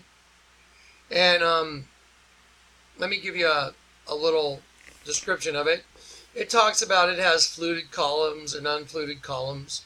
And it says, it's on the spandrels on the upper left and right of the arch contain personifications of victory as winged women. Between the spandrels is the keystone on which there stands a male on the east and a female on the west side. Now listen very closely. The soffit of the axial archway, this is the soffit over here, this part underneath, is deeply carved, it's coffered and rounded. And with the relief of the apotheosis of Titus in the center, right here. So the apotheosis of Titus is in the center, and it also includes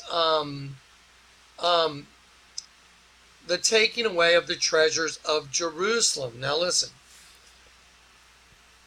The sculptural program also includes 2 panel reliefs lining the passageway within the arch.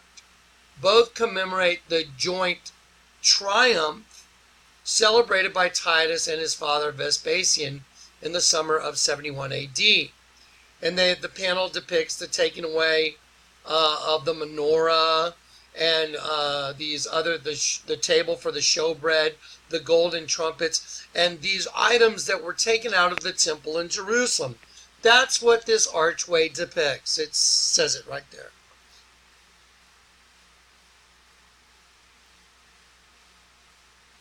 This is the Temple of Titus. Later it would become another temple that was an archway that was modeled after it, which is called the Temple of Bel, which is at the archway of Bel, which is at the Temple of Bel. They've disguised it by calling it the Temple of Palmyra. Okay, now listen very closely. It contains the relief of the apotheosis of Titus. Let me read to you what the definition is of apotheosis, so you know. The apotheosis is the highest point in development of something, the climax or culmination. So it's... I'm going to pause that for 1 second, because now that we know what we know, the apotheosis is the climax or the culmination of something. The climax or the Sorry, this thing is glitching a little bit. The climax or the culmination, like the Twin Towers, you got to see the Twin Towers burning underneath the archway, because it's the culmination, it's the climax of the human host body system, the Twin Towers becoming one, the One World Freedom Tower, representing the apotheosis of man to God, completing the system. It started in Genesis 1 and Genesis 3.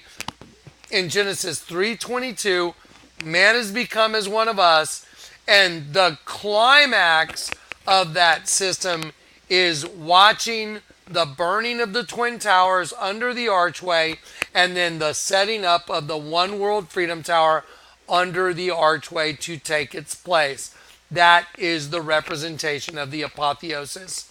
And so that is the culmination of their many thousand, well, however long the plan was for this whole thing to take out, God only knows.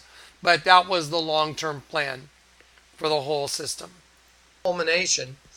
And it's also the elevation of a human to divine status, or, deification is what it is.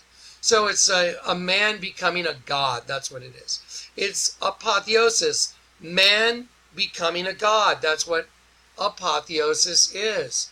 Well, I don't know if you guys know this, but in Washington, D.C., we have a certain apotheosis also. Just one moment. I've got so many windows open. Just wait 1 second. Okay, so like I said, another place that we have the apotheosis is in Washington, D.C. Okay, Washington, D.C., in the Capitol building, in the dome, by the way, which represents a pregnant womb. The apotheosis of Washington is what you'll see when you walk in under the dome. And when you look up, you'll see this image of the apotheosis of Washington. It depicts George Washington sitting amongst the heaven in an exalted manner, or in literal terms, ascending or becoming a god. Okay, and then it says over here... I'm going to pause it. Now, don't forget, the Arch of Titus was built as an arch of triumph, and the apotheosis of Titus, who destroyed the first temple. Now we have, the second temple in Jerusalem.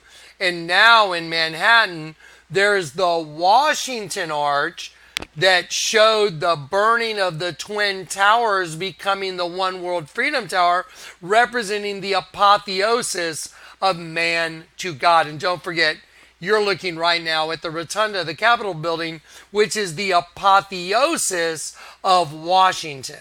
Okay? And it says, E pluribus unum, which is out of many, one. No different than like the Tower of Babel. In this imagery, it says, E pluribus unum, many out of one. Okay? Out of many, one. Out of many, one. There you go. So, these girls are holding up a banner that says, out of many, one. Okay, it's a Luciferian thing. Just stay with me, okay? Watch this. So here's the ceiling, and right here you're looking at, let's see if that's going to enlarge. Yeah, there you go. You're looking at George Washington right here, and then you notice some are right side up, some are upside down, and it says E pluribus unum right there. So this is actually called the apotheosis of Washington. So Washington becoming a god. That's what apotheosis means. Now stay tuned. Stay with me. I got to give you all the facts. You're going to freak out. You know it. Good job, Johnny. Let's go back and look at some archways. This is the Arch of Titus. Okay, let's go look at who Titus was. Okay, Titus, he was a Roman emperor. He succeeded his dad. He came after his dad that died. His dad's name was Vespasian.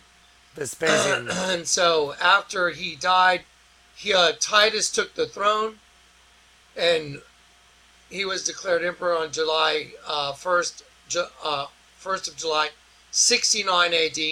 Titus was left in charge of the ending the Jewish rebellion. So Titus, the guy you're looking at, that the Arch of Titus is made after, listen, he was the one that destroyed the Jewish rebellion, and he besieged and captured Jerusalem, and he destroyed the city, and he destroyed the second temple. So this guy Titus, he destroyed the second temple. That's what he did. He destroyed the Jewish temple. Remember when Jesus said, "Verily I say unto you, there will not be one stone left upon another that is not thrown down." Okay, the temple that was destroyed, this is the guy that destroyed it. His name's Titus. Says it right there. Destroyed the second temple. For this achievement, listen, for this achievement, Titus was awarded a triumph.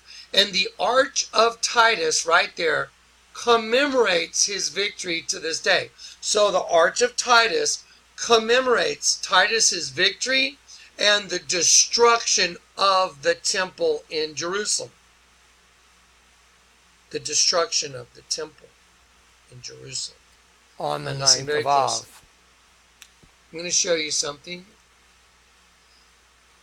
The destruction of the temple in Jerusalem, both temples have been destroyed on the same exact day in history. It's the craziest thing ever. In the history of, Judaism, the first temple was destroyed and the second temple was destroyed, and they were destroyed on the 9th of Av, the month of Av, right here. Now look, there's what's called the civil calendar and then the sacred year. Now, I want to show you on the civil calendar, the 11th month is Av. Av is the 11th month. And the 9th day of Av is 9/11. So, the Jewish temple in Jerusalem was destroyed on 9/11. Does that sound familiar? 9/11. The second temple, which was destroyed by this guy Titus right here, Titus destroyed the second temple on 9/11, the 9th of Av. Go look it up. Both temples were destroyed on the 9th of Av. And they even mourn. The Jewish people mourn on those days because they know their temples were destroyed on 9/11 both times. And there's an arch that commemorates the destruction of the temple, and it is called the Arch of Titus. That brings me to my point. So sit tight. Sit tight, folks. Get ready. I'm going to go ahead and delete that because I don't need it. I'm going to come here. I'm going to show you the Arch of Titus right here. I'm showing you the actual Arch of Titus. I've shown you what's in it. I'm giving you links. You can go read it all for yourself. I want to show you one more thing about the Arch of Titus. The Arch of Titus also, the soffit in the axial archway is deeply covered with the relief of the apotheosis of Titus. Apotheosis, I showed you, it means to become a god. I just showed you George Washington on the inside of the Capitol building. That is called the apotheosis of Washington. The deification of Washington as a god. I just showed it to you. And that's what this archway represents for Titus, is the apotheosis. And that's what the Capitol building represents for George Washington, is the apotheosis. That's what that's all about. Now, get ready. Here we go. I'm showing you the Temple of Baal right here. I'm going to show it to you. There it is. The Temple of Baal came after the archway of Titus. And this is called the archway of Palmyra, which connects the Temple of Baal to the colonnade. So it is one and the same. It is part of the Temple of Baal, where they sacrificed children to the devil while they had orgies, while children were being thrown into a fire and murdered. That's what the Temple of Baal is all about. That's what it is. Go look up the Beltane Festival. Okay, now watch this. You have the temple, or the archway of Baal. It's the Arch of Baal in Palmyra. You have the Arch of Titus, which came before it, which represents the destruction of the temple in Jerusalem by Titus. and the deification of Titus as a god. Here is the Arc de Triomphe, which is in Paris. Everybody, you know, people want to go to Paris just to see the Arc de Triomphe. It's the Arch of Triumph. By the way, I just showed you in Titus, it's called the Arch of Triumph, awarded a triumph. The Arch of Titus is also the Arch of Triumph. Watch, I'm going to show you. Here we go. So here is the Arch of Baal. Here is the Arch of Titus. Let me show you the Arch of Triomphe in France. Now let me show you there's other arches in here that mimic the same thing. But let me show you the Arch of Washington that is in New York City. Here it is right there. There's the Arch of Washington in New York City. Right there. That's it. Well, let's go find out about it. Washington Arch. Okay, here is the Washington Arch. I just showed you the exact picture of it. There it is. It's in the Lower East Side. Washington Square Arch, constructed of white Tuckahoe marble, Winchester marble, was modeled by Sanford White on the Arc de Triomphe, built in 1806 in Paris, itself modeled after the Arch of Titus. Wow! The Arc de Triomphe in Paris, as well as the Arc of Washington, the Washington Square Arch, was modeled after the Arch of Titus. Well, we know that Titus has the apotheosis of Titus, the becoming a god, man becoming a god. And we also know that in Washington, D.C., that Washington is depicted in the apotheosis as man becoming a god right there. So Washington and Titus both have man becoming a god. Well, Washington was the first president of this country, right? Well, here it comes. I'm sorry, I know it was redundant. I was listening to it. I'm like, okay, Johnny, get to it. But pay attention now, because this is where the whole thing comes together, because the apotheosis... Well, let me show you a little more very fascinating information. Let's see if I can pause it. Just sit tight. Okay, well, so we have this arch name. Let me pause it. So, you have the apotheosis of Washington, you have the apotheosis of Titus, and you have the Arch of Washington that mimics, or that's a replica of the Arch of Titus, looking at the Twin Towers, which represents Cain and Abel from the garden, from the intercourse in the Garden of Eden, and now they are both going to burn down under that arch, which represents the destruction of that what was created in the beginning to make way for the new temple of Elohim, which is the One World Freedom Tower. That's why it was burned. That's why they were burned under the arch. That's why you could see them under the arch, because it represents the apotheosis. So the entire history of the world has been about one thing: Satan getting his host body so he can live forever. And now the representation of the One World Freedom Tower is a representation of him accomplishing his goal. That's how you know we are in the end. Now I'll let this continue to play. And here's the World Trade Center history. And the Washington Arch in New York. So what?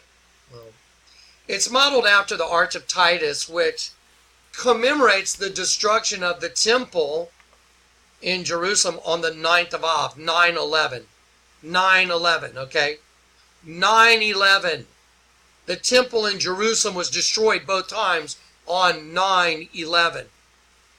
Okay, well, the World Trade Center, the Twin Towers, they were built by the Rockefellers. The Rockefellers got the land, and they were the brainchild, right there, Rockefeller brainchild. The World Trade Center was conceived in the early 60s by the Downtown Lower Manhattan Development Association to revitalize the CD, radio, road dominated by electronic stores. Okay, so Chase Manhattan Bank Chairman David Rockefeller, so David Rockefeller, and his brother, New York Governor Nelson Rockefeller, they served eminent domain on all the businesses that were owned where the Twin Towers now stand. So they, in effect, kicked everybody out of their businesses, took the land, and they built the Twin Towers exactly in that location for a very specific reason. I told you, y'all are going to want to have a pitchfork party when you see where this goes. So David Rockefeller, Nelson Rockefeller, they are instrumental. They are the ones that decided where the Twin Towers would go. They are the ones that decided where they would go. They got it all passed. They used their influence, and they got the Twin Towers built exactly where they are. I remember I told you the Twin Towers, if you've seen my videos, stand for the wheat and the weeds, the seed of the serpent, seed of the woman growing alongside, Cain and Abel, if you will, whatever you want. They're twins. Okay, here we go. So those guys had those towers built, right? Well, let's look at the Washington Archway now for a second. Oh, by the way, before we look at it, let's look at who was in charge of the Federal Reserve real quick. Okay, so who's in charge of the Federal Reserve? The Federal Reserve Cartel, 8 Families Global, there it is. The House of Oregon now fell under the Rothschild and Rockefeller family and other families that were instrumental in starting the Federal Reserve. The Rothschilds and the Rockefellers started the Federal Reserve. So we know that the Rothschilds and the Rockefellers are in charge of the Federal Reserve. They started the Federal Reserve. Just go look it up yourself. There it is. There it is. Just showed you. These are the guys that are in charge of the Federal Reserve. Those are the guys. Okay, so they're in charge of the Federal Reserve, and they're in charge of where the location of the Twin Towers were built. These guys are in charge of that. Okay? Let's go back to an image of the Arch of Washington in Washington Park. There's the Arch of Washington in Washington Park. You're looking at the Twin Towers dead center of the Arch of Titus. This is modeled after the Arch of Titus. Let's look again. Washington Square Arch, constructed a white Tuckahoe marble, was modeled by Stanford White on the Arc de Triomphe, built in 1806 in Paris, modeled on the Arch of Titus. I told you, I just showed you, Titus destroyed the temple in Jerusalem on 9/11. So you have the Arch of Titus that was built by Freemasons. And you have the land that directly in the center of this arch was purchased by the Rockefellers that own the Federal Reserve. So this image that you're looking at, they knew that this image would show up like this. Watch this. Here's the U.S. currency. You know what? Here's the bombings of the Twin Tower under this arch. Let me show you. Under the Arch of Titus, which is the entrance to the temple of Baal, the devil. Here you go. Here you go. Look at here. Here's the Twin Towers right under the arch. And here's the U.S. currency. There's the Twin Towers right underneath the arch right there. Look at that. Here they are side by side. You're telling me that's not a satanic ritual from the Rothschild? Okay, I'm going to pause it. Now we got to the point. There it is. I want you to just stop and consider what you're looking at. Do you have any idea what you're looking at? You are looking at the culmination from the beginning of the Bible to the end goal. the goal was to use the twin system to create a singularity, the one world freedom tower, a host body that Satan could inhabit forever, never having to give it up. Why do you think the whole world's going? And all these people that own you, that they run society. These are Luciferians that go back to Titus. They are going the whole production of this whole thing from the beginning of the Bible. You're looking at the culmination of it with 9/11 right there. That's what this actually is. You would never know it. You would never understand it unless, like I told you in the beginning of this video, unless you knew what the Arch of Titus was. That the Arch of Titus was a victory arch representing the apotheosis of Titus, from man to God, and destruction of the second temple in Jerusalem. And you couple that together with Jesus in Matthew 24 saying, do you not see all these things? Him, her, they, and these. Jesus knew in Matthew 24 it was not just the building that was going to be torn down. That's why he used personal reflexive pronouns. Do you not see all these things? They, them, these, him, her. There shall not be one stone left on top of another. That's why these buildings represent DNA. So when you look at them, and I believe this should be the folder, one of these folders shows them alongside DNA strips. Let me see if I've got that. That's why this is the most important event that happened. I can't imagine a more important, more significant event to understand what's going on here than the burning of the Twin Towers. If you understand what it's really all about, then you know the end of the world has come. Because there you go. Here it is. Here are the images I'm talking about. I want you to look at this top. Look at this. You see these? Those are DNA markers. These are actual DNA markers. Look, you see, look at the lines. And when you see them lit up at night, watch. There they are. They're DNA markers. I told you so. Ha! So there it is. And they burn them under an arch that represents the apotheosis. There it is. This is the apotheosis, man becoming a god, and they replaced the twin system. See the two DNA strips? They replaced them with the One World Freedom Tower, just like the Tower of Babel. Watch this. So I'll put, look at this image.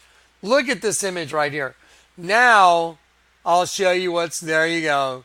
You see your DNA strip right here? Look at it. That's a DNA strip. That's a DNA marker right there.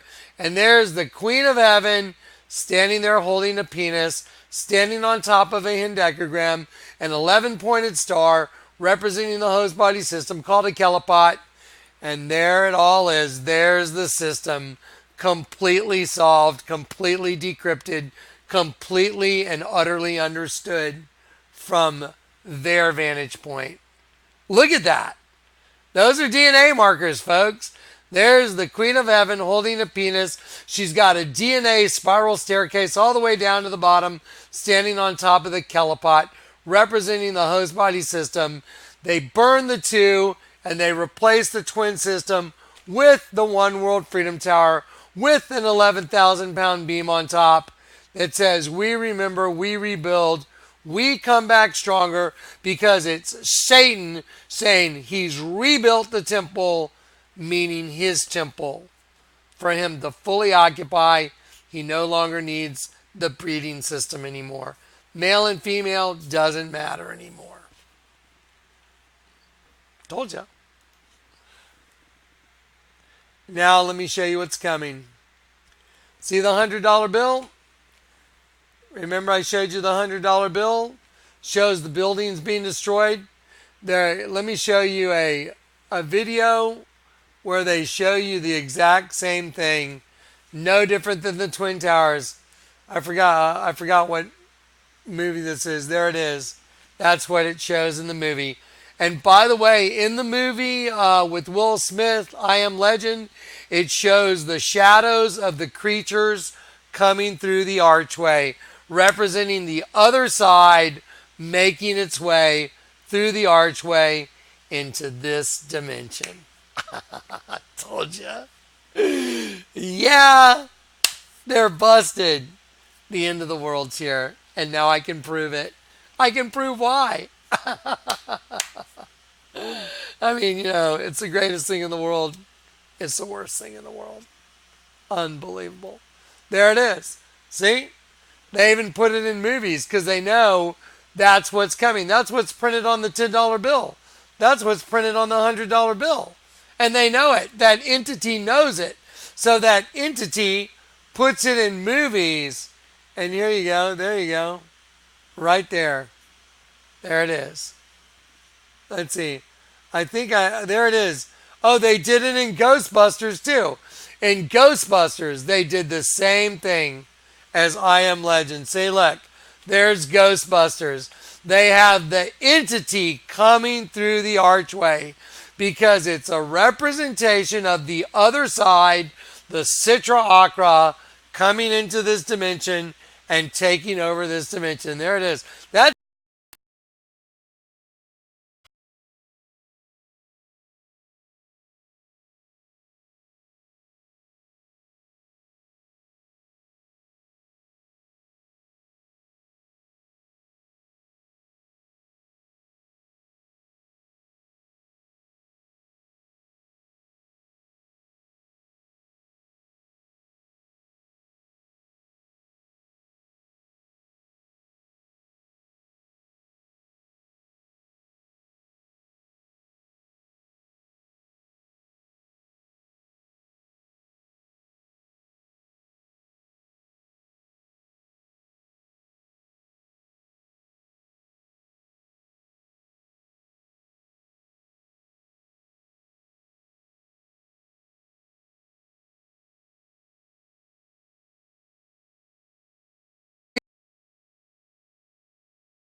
So now man has become a god. That's why they can take a host body now, and that entity, Satan, can occupy it fully and just make however many disposable cartons he wants, because he can clone them. He can use the host body system he has to, whatever, clone them in facilities, put metal with them, do whatever you want with them. Man has become a god. That's why they did the Twin Towers into the One World Freedom Tower. And they did it under the arch, representing the apotheosis, same as Titus. But how could you know this without knowing what the arch of Titus was? The apotheosis. How could you know this without knowing that Washington in the rotunda, which represents a birthing, the apotheosis of Washington? How could you know this without being able to see and have the vision the Lord's allowed me to see? How would you know any of this without knowing the Vatican's a big snake wearing a crown, that people are standing inside of a big snake singing to Lucifer, donning his own creation? Do you understand what's been delivered to y'all through this ministry? This is the greatest knowledge that the world's probably ever seen. This is unbelievable. And it's proven. That's why he had me jump a parachute in Grand Junction with a red V and an upside down red V. And it said V with the number 4, vengeance. V for vengeance. Right side up and upside down. Because he's going to take vengeance on the right side up, upside down system. That's what he's about to take vengeance. And if you haven't been converted from that system, you're part of it.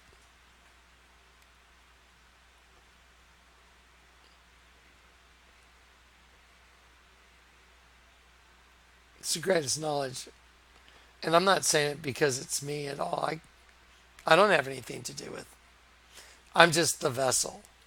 This is the Lord God revealing in the end why the world's about to burn. Now you know. Satan's got his eternal host body ready to go. You got to burn it, or there's nothing they could not accomplish. All glory to God. Group hug. We're going home, guys.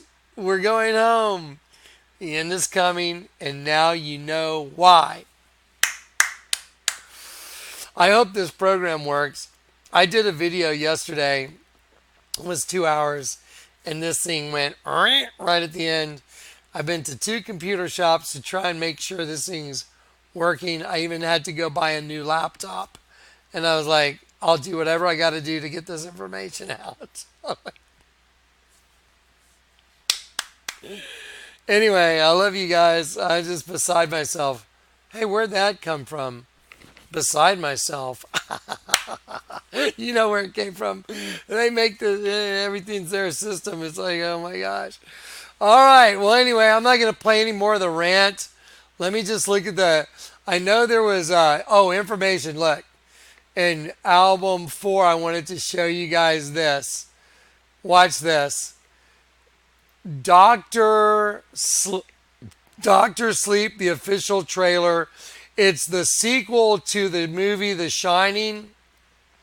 If you've ever seen The Shining, you know, red rum, murder is backwards, red rum. Now we know why, because the way they murdered us was everything's backwards. The reason there's these twin girls, it's twin female system, X and X, 2 X chromosomes. And then, but let me show you something really fascinating in this clip. You know what watch this. So in the clip, the little kid's going down the hall. Watch this. Watch this. Okay, you know what? I'll go right back. Okay. Watch this. And listen to the voices. Okay, right? Look. Okay, it was 237, right? See the door opens up? Okay, so I taught y'all how to read their language. Let's read their language. So, Strong's.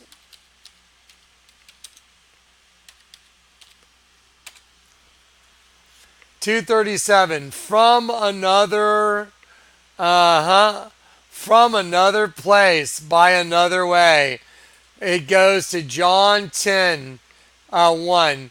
But one that climbs up some other way, the same as a thief and a robber. Told you. From another place, from another way. See, look. From the Sitra Akra. Hear the voices? Door opening up, 237. From another place, another way. And that's straight from the book of John. John chapter 10. Verily I say unto you, he that entereth not by the door into the sheepfold, but climbeth up some other way, 237, from elsewhere. There it is. Told you, man. We got them. That is different in many applications from another.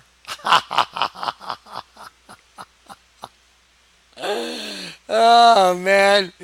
This reminds me of the scene in... now, watch this. This reminds me of the scene in They Live where he starts laughing. He goes, I figured it'd be something like this. Now, watch this. A dangerous place. Oh, look. She's taking her breath. Watch. Now, watch. Look. One's upside down. This is the evil one taking her breath. Oh, and then look at everybody's eyes. I told you. Oh, boy. That's just insane. And, let's see. And that looks just like this guy's eyes I know. Right here. Who is that guy? Oh my gosh. Look at his eyes. No way. Someone today asked me if that had contacts on. I was like, no, those were not contacts. I think Cliff may have had it on some night filter, but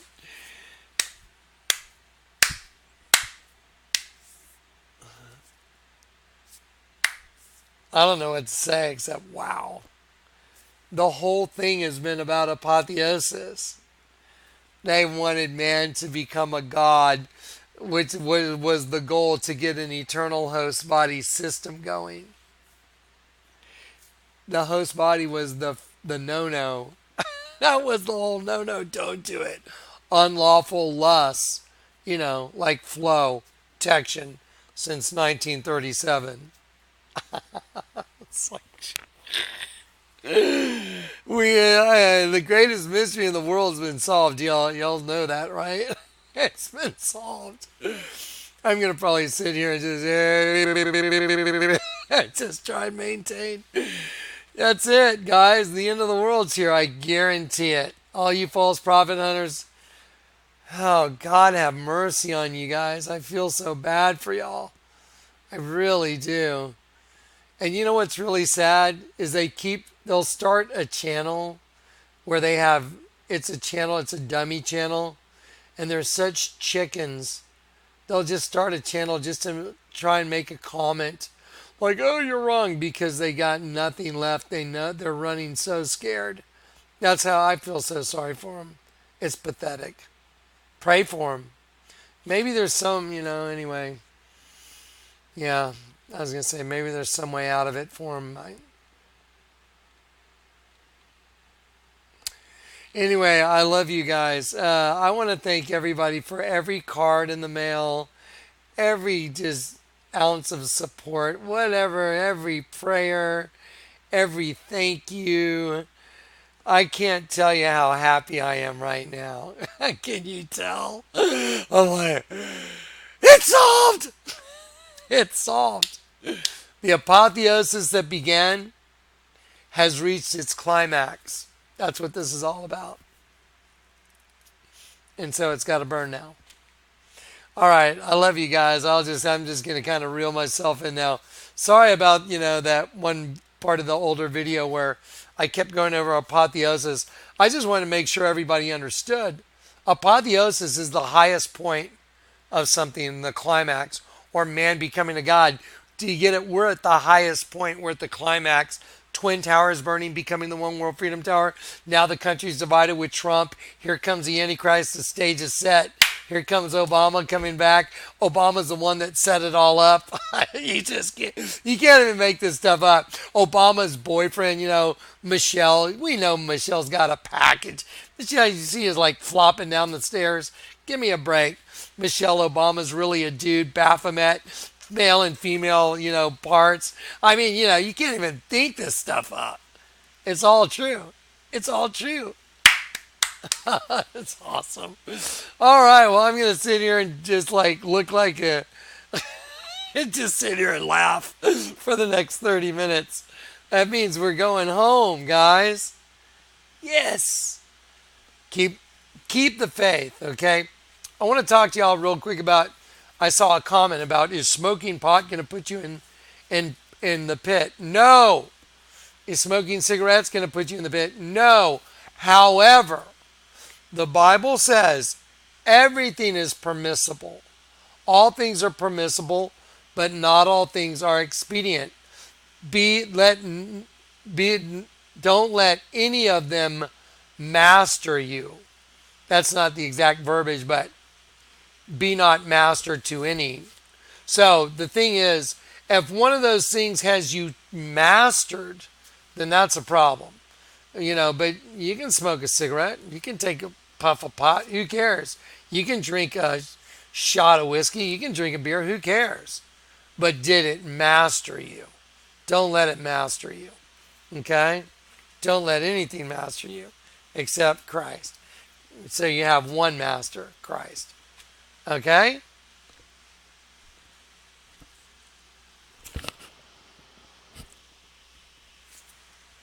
All right, guys. I love you guys. I hope y'all have a great weekend. I've got so much work to do. Oh, I've got so much work. Anyway, I love you guys. God bless. Good night.